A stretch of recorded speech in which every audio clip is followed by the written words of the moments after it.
Hi and a very good morning. I bid to all the evaluators who will be evaluating today's showcase, as well as those who are present and watching today's showcase. My name is Benn LINUS and I am from PISMP TESL SK1 June 2020 intake, and for today I'll be doing the Kapasiti Pedagogi Pembelajaran Bermakna Kppb Npdl e-showcase for EDUP 3053 Technology for Teaching and Learning.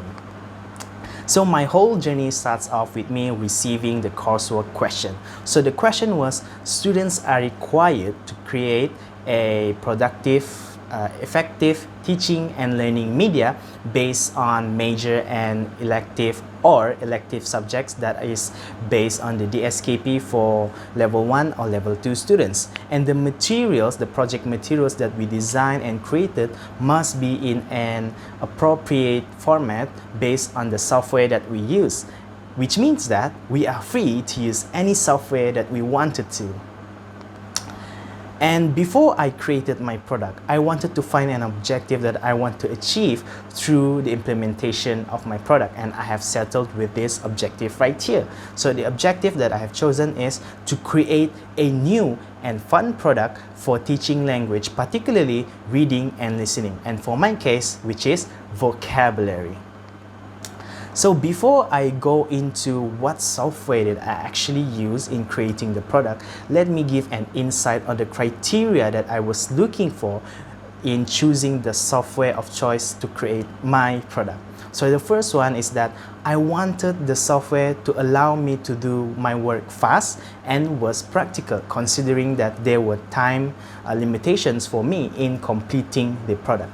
Second, I want a software that was flexible and have zero compromises. What I mean by this is that if, let's say, I use PowerPoint presentations, because PowerPoint presentations rely on the software itself, right? So there are limitations on what I can create using PowerPoint's presentations. So that is why I'm looking for a software that allows me for more flexibility and allows me to do things more creatively the way I want it to be. And lastly, I wanted a software that allows users to run the product without any extra software such as PowerPoint, Google Chrome, Word, PDF Reader, and something like that. When they click on the product, they can run it and try the product without any extra software. So after Googling and YouTube watching, the product or the software that I have came across with was Unity. So what is Unity? Unity is a game engine. Yes, ladies and gentlemen, you heard that right. Unity is a game engine used by game developers to create and develop games. And example games that were created by developers using this very software is Genshin Impact by MiHoYo, as well as the infamous Mobile Legends Bang Bang by Moonton. These games were created by this very software, and this very software, which is Unity Engine, is what I use personally for the creation of my product. Oh, and it's 100% free. So after installing and opening up Unity for the first time, this is what I was greeted with: an empty Unity UI user interface. Nothing was in there and everything looked complex, and it was very discouraging for the first time. But fret not, because after a week or so like that, I taught myself how to use Unity. I went on Google, I went on YouTube, and taught myself how to actually use Unity to create my product. And the thing about Unity is that it is code-based, meaning to say, in order for someone to create anything with Unity, you need to know how to code. So during this whole process of creating my product for this coursework, I basically picked up coding skills. And after a week of doing research and getting used to Unity, this is what I had. From an empty user interface without nothing, it is now filled with pictures, music, scripts that is included to run my product. And as you can see here, this is the development of the game part of my product. And these are all the code that I have written for my product. So this is the code that is needed for me to run the actual product. So you have looked into the code, you have looked into the results of the user interface. why not we go straight into the demonstration of the end product itself. Let's go. Okay, so basically this is the theme selection screen where the students first need to choose the theme they want to select.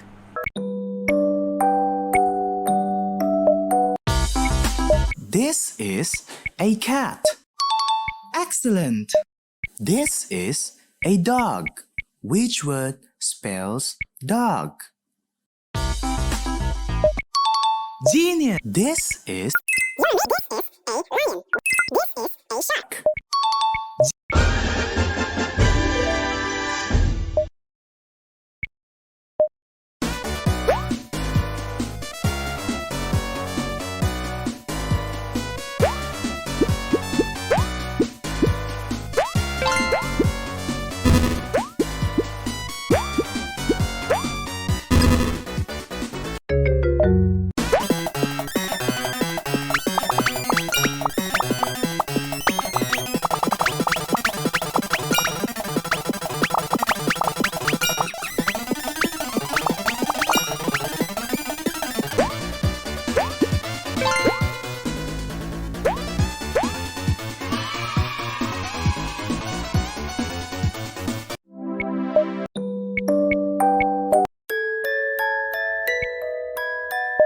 Okay, we're back. So you have seen how my product works. There are two sections, an exercise sections, and you have seen there's an interactive game sections, which is a literal game itself.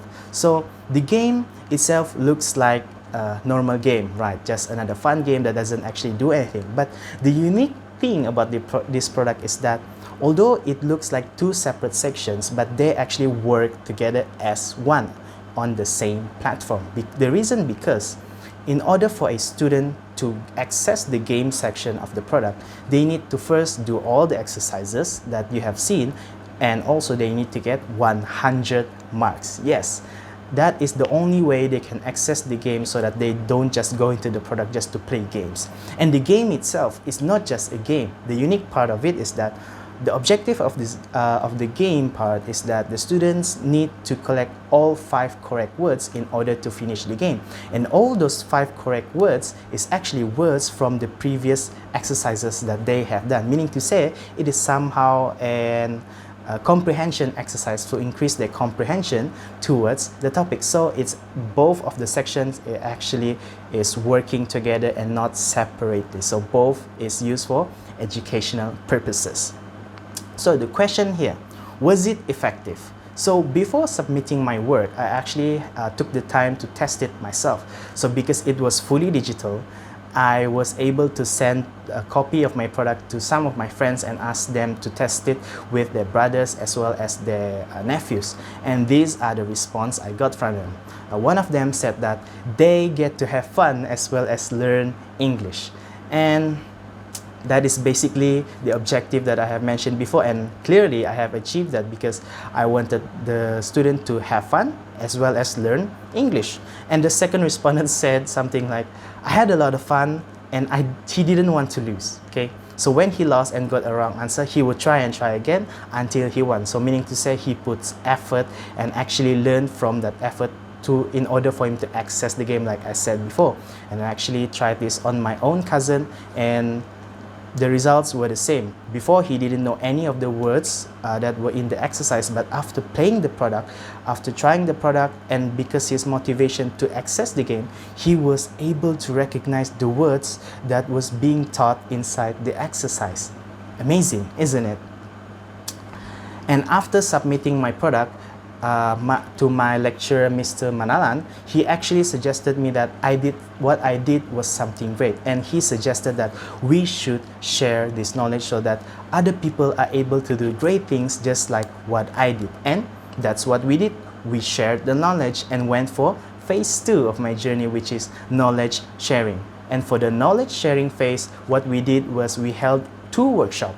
The first workshops we held was amongst IPG Gaya students, and the second workshop was actually participated by international students from Madras University, India. Yes, India students, as well as students from IPG Pendidikan Teknik, as well as Form 6 students from SMK Datuk Mansor Negeri Sembilan. So the second workshop was something a bit big for me because it involves international students, and I have to speak fully English because that's the only way for me to communicate with them. And thankfully, because of the first workshop that we did and the feedback that we received from the first workshop, it actually helped me a lot in making the second one successful.